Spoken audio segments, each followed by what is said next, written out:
Ευχαριστώ κύριε Πρόεδρε.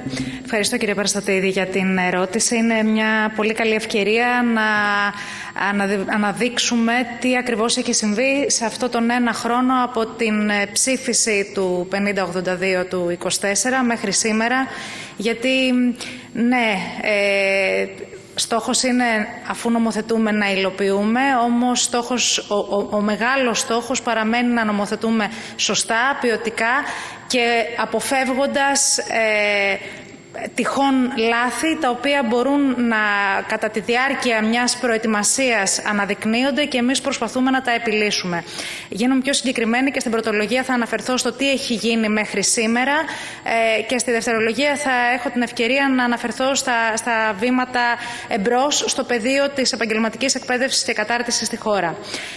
Νομοθετήσαμε λοιπόν και όπως είπα ο στόχος είναι η πιο ορθή και η πιο ποιοτική νομοθέτηση. Όχι να γίνει κάτι γρήγορα, αλλά να γίνει σωστά και να μείνει στο μέλλον. Γιατί, ξέρετε, στην επαγγελματική εκπαίδευση και κατάρτιση νομίζω συνομολογούμε όλοι ότι δυστυχώς τα βήματα ήταν πιο ευκαιριακά και όχι τόσο σταθερά και με μια προοπτική. Τι κάναμε λοιπόν και ποια ήταν η προετοιμασία σε αυτό το χρόνο σε τρία επίπεδα. Πρώτον, σε επίπεδο χρηματοδότησης. Ο στόχος μας ήταν να αξιοποιηθούν χρήματα κοινοτικά και όχι να επιβαρυνθεί ο κρατικός προϋπολογισμός. Σε επίπεδο οργανωτικής δομής χρειαζόταν οργανωτική ανασυγκρότηση. Μέσα στον οργανισμό του Υπουργείου Παιδείας έπρεπε να υπάρξει αρμοδιότητα ουσιαστικά για την έκδοση ακόμα και όλων των κανονιστικών πράξεων. Έπρεπε να υπάρξει αρμοδιότητα σε συγκεκριμένο τμήμα της Γενικής Γραμματείας. Είπατε πολύ σωστά ότι ο νόμος 4763 του 20, που ήταν ένας νόμος πλαίσιο πάνω στον οποίο ουσιαστικά ο 5082 ήρθε και πάτησε και εξειδικεύοντας συγκεκριμένες ρυθμίσεις, με εκείνο το νόμο του 20 συστήθηκε η Γενική Γραμματεία και τότε δεν υπήρχε πρόβλεψη για τα ΚΕΕΚ, οπότε έπρεπε να υπάρξει και αυτό. Και τρίτο επίπεδο στο οποίο έγινε η προετοιμασία μας όλο αυτό το χρόνο, που έχει πολύ μεγάλη αξία γιατί μιλάμε για μια προετοιμασία που αφορά σε όλη την επικράτεια.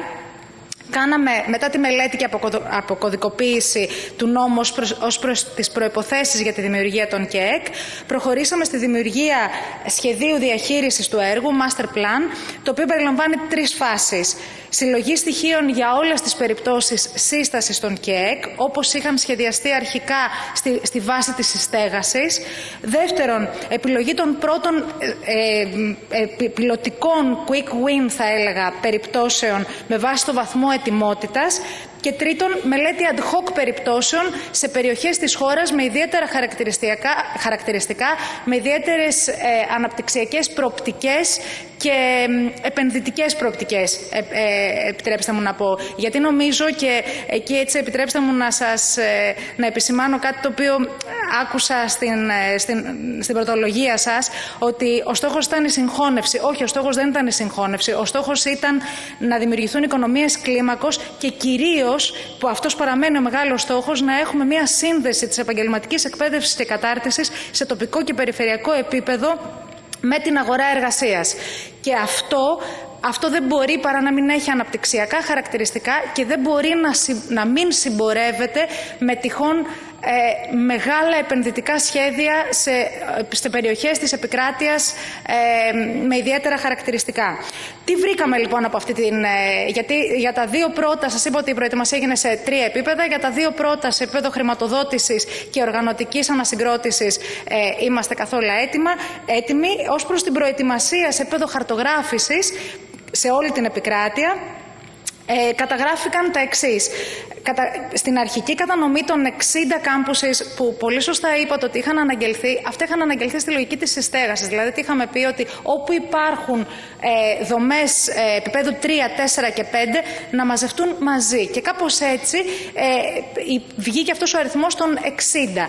Όμως, ξαναλέω, η λογική και ο μεγάλος στόχος διεθνώς και στη χώρα μας ακόμη περισσότερο θα έπρεπε να είναι η καλύτερη σύνδεση με την αγορά εργασίας σε τοπικό και περιφερειακό περιφερειακό επίπεδο. Έτσι λοιπόν η καταγραφή για το επίπεδο ως προς την γεωγραφική κατανομή των 60 κάμπουσης με τις πιθανές περιπτώσεις δημιουργίας ΚΕΕΚ έδειξε κάποιες δυσκολίες στην ίδρυση δομών που έχουν να κάνουν και με τα χρηματοδοτικά εργαλεία αλλά και σε επίπεδο υποδομών. Στην πορεία συζητήσαμε με τους ανθρώπους, τους παράγοντες της αγοράς και τους εργαζόμενους και τους εργοδότες, προφανέστατα και με τους παράγοντες της εκπαίδευσης, για να αντλήσουμε από εκεί στοιχεία συγκεκριμένα για αυτές τις περιοχές.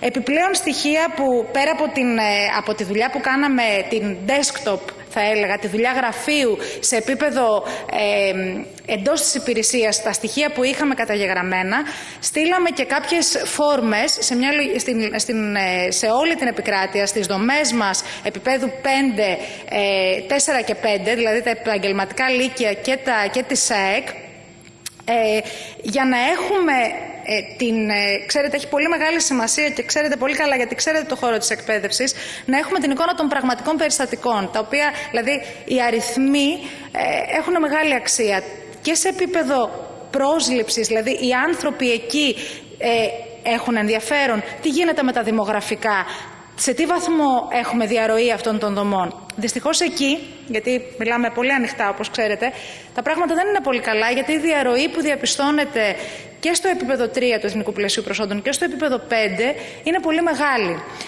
Και αυτό στη δευτερολογία μου θα σας πω πώς σχεδιάζουμε να το αντιμετωπίσουμε.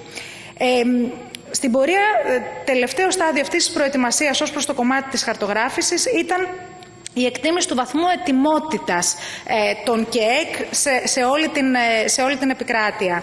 Και εκεί, με βάση τα κριτήρια που έθετε ο νόμος, αλλά ξαναλέω και επιμένω και τις αναπτυξιακές και επενδυτικές προοπτικές και δυναμικές κάθε περιοχής, προχωρήσαμε ουσιαστικά στη διαβάθμιση βάσει του βαθμού ετοιμότητας, το ποια θα προηγηθούν, ποια ΚΕΕΚ θα προηγηθούν σε ποιες περιοχές της χώρας και ποια έπονται.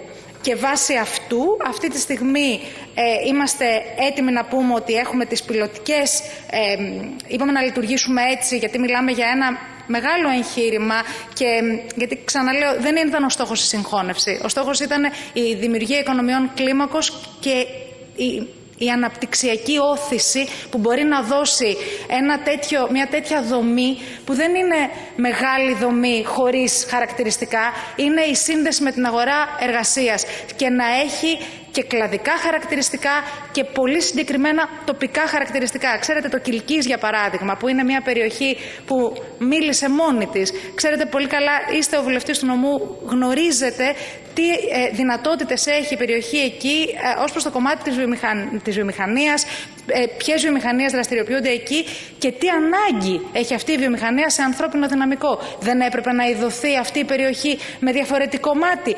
Αυτό είναι μέγα συγχώνευση? Όχι. Είναι αυτό που σας είπα προηγουμένως, περιπτώσεις με ad hoc χαρακτηριστικά, με μάτι πάντα στραμμένο στην σύνδεση με την αγορά εργασίας. Έτσι λοιπόν, εντελώς ενδεικτικά θα πω ότι περιπτώσεις που παρουσιάζουν μεγάλο βαθμό ετοιμότητας για έναρξη τον Σεπτέμβριο του 25 και να ξεκινήσουν από το Σεπτέμβριο του 25 στο ακαδημαϊκό, δηλαδή 25-26, είναι τα Κουφάλια στο Δήμο Χαλκιδόνος, Περιφερειακή Ενότητα Θεσσαλονίκης, το Πέραμα, στο Χαϊδάρι, στις Σέρες, στο Λαγκαδά, Νέα Μουδανιά και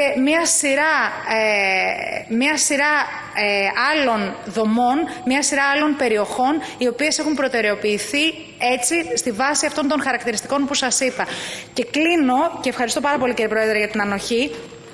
Είπατε ότι δεν έχει δημιουργηθεί ούτε ένα έστω στα χαρτιά. Δεν ήταν ο στόχος μας να δημιουργηθεί στα χαρτιά. Στα χαρτιά θα μπορούσαν να έχουν δημιουργηθεί 60 και όσες ΣΑΕΚ θα μπορούσαν να είναι τόσα και τα ΚΕΕΚ, για να πούμε ότι στα χαρτιά κάναμε ένα πετυχημένο νόμο. Όχι, για μας η επιτυχία του νομοθετικού αυτού πλαισίου είναι όλη αυτή η χαρτογράφηση που και εμάς μας έκανε σοφότερους, και γιατί είδαμε κάθε περιοχή διαφορετικά, με τα ιδιαίτερα χαρακτηριστικά της, αλλά και γιατί αναδείχθηκαν και πολλά ζητήματα και οργανωτικά και χρηματοδοτικά, αλλά και για τη φύση αυτής του πολύπαθου πυλώνα της εκπαίδευσης, της επαγγελματικής εκπαίδευσης και κατάρτισης, σε σχέση με τη διαρροή.